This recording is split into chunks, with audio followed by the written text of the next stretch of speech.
It was a sweltering summer afternoon in 2009 when I found myself standing on the outskirts of a small, desolate village in the Jordanian desert, just a few miles north of Petra.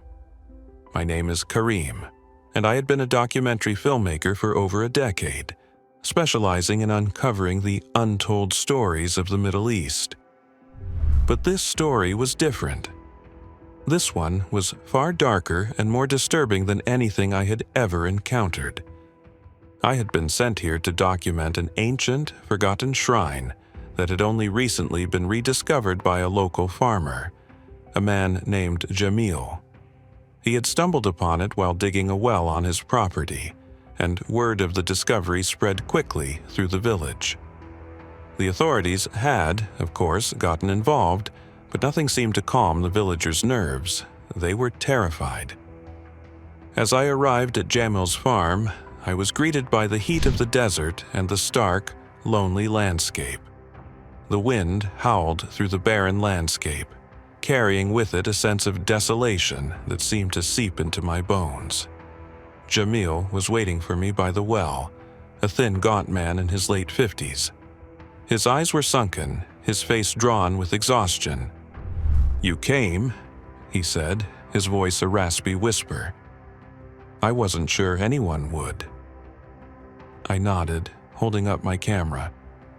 "I'm here to help you tell your story." Jamil looked over his shoulder at the old stone structure half buried in the earth. The shrine was barely visible, its jagged rocks jutting out from the sand like broken teeth. Despite the heat, I felt a shiver run down my spine as I stared at it. There was something undeniably wrong about the place. "We don't know what we've found," Jamil said quietly, his voice barely audible over the wind. "The locals say it's cursed, that it should never have been uncovered." I gave him a skeptical look. "Cursed? Jamil, it's just an old shrine. People have discovered these kinds of things before." He didn't reply immediately. Instead, he motioned for me to follow him to the shrine's entrance, a small, dark crevice in the stone that seemed to beckon me forward. The air around it felt strangely cold, despite the heat of the desert sun. The closer I got, the more uneasy I became. "Do you hear it?" Jamil asked suddenly, his voice strained. "Hear what?" I responded, confused.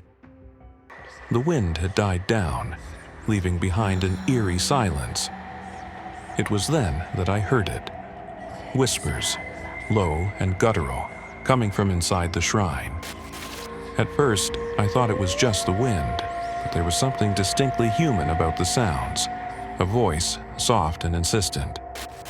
"Someone's down there," I said, my heart pounding in my chest. Jamil's face twisted with fear. "Number. There's nothing down there. No one has been inside that shrine for centuries, but we've been hearing voices ever since we uncovered it." I didn't know what to think, but the hairs on the back of my neck stood up as I looked into the blackness of the shrine's entrance. The air was thick, and I could almost feel the weight of whatever had been buried there. "I've been to places like this before," I said, trying to sound confident.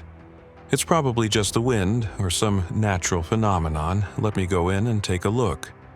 Jamil grabbed my arm, his grip surprisingly strong for a man his age. "You don't understand," he said, his voice rising with panic. "They've come back. The spirits of those who were buried there. They're angry. They don't want to be disturbed." Despite his warnings, I was determined to get the footage I needed. As a filmmaker, I had been to some of the most dangerous and isolated places in the world, but nothing had prepared me for what I was about to witness. I entered the shrine, my camera's night vision mode switched on. The walls of the small cavern were covered in strange, ancient symbols, etched deeply into the stone. I could feel the temperature drop as I moved further inside, and the whispers grew louder. It was as though the walls themselves were speaking to me. Each step I took felt like an intrusion, but my curiosity pushed me forward. As I reached the center of the chamber, I nearly dropped my camera. There, lying in the middle of the room, was a massive, intricately carved stone idol. It was human in form, but its features were grotesque, twisted and exaggerated, with eyes that seemed to follow me. The idol was surrounded by hundreds of small bones, their brittle remains scattered across the floor like forgotten relics of a long-gone civilization.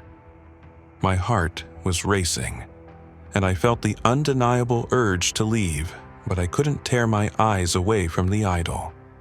The whispers in the air grew louder, now unmistakably words, though I couldn't understand them. I backed away slowly, my instincts screaming at me to leave. Suddenly, I heard a sound behind me, a soft, scuttling noise like something small moving across the ground. I spun around, but there was nothing there. Nothing but the idol and the bones. I didn't wait any longer. I turned and ran for the entrance, but as I reached it, I felt a cold hand grip my shoulder. I froze. "Leave. Now." The voice was a rasping whisper, coming from directly behind me. I whipped around, but there was no one there. My chest tightened with terror, and I bolted out of the shrine, not looking back until I was safely outside. Jamil was waiting for me, his face pale with fear. "You heard it, didn't you?" he asked.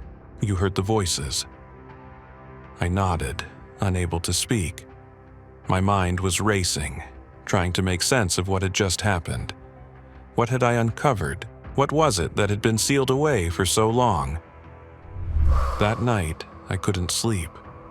Every time I closed my eyes, I saw the idol, its twisted face staring at me, its eyes following me, and the whispers, soft, insistent, like the breath of something ancient, something waiting. The next day, I tried to speak with Jamil again, but he was nowhere to be found.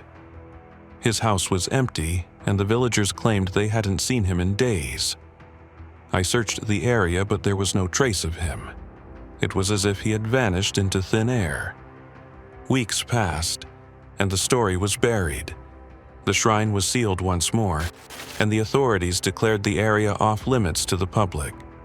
But I couldn't shake the feeling that something was still there, something that hadn't been laid to rest. I left Jordan soon after, but I never forgot the feeling of those eyes, the whispers that followed me, and the empty space where Jamil once stood. I don't know what happened to him, but I know one thing: whatever was in that shrine is still waiting, and it will never be forgotten.